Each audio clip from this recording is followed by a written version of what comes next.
Pare. Yan. Paano buksan, reset, at off ang Mili Smart Finder. Yan. Ganito siya pag on. Ganito yung tunog niya pag on. Pindutin mo lang dito. Yan. On na siya, di ba? Ayan, kanyari nagkamali ka ng pag-install, gusto mong i-reset. Ganito naman gagawin mo. 6 na pindot, sunod-sunod. 1, 2, 3, 4, 5, 6. Ayan, nag-reset na yan. Gusto mo ng off, ganito naman ang tunog ng off.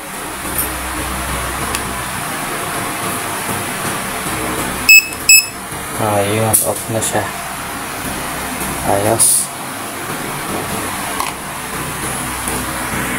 Delicious.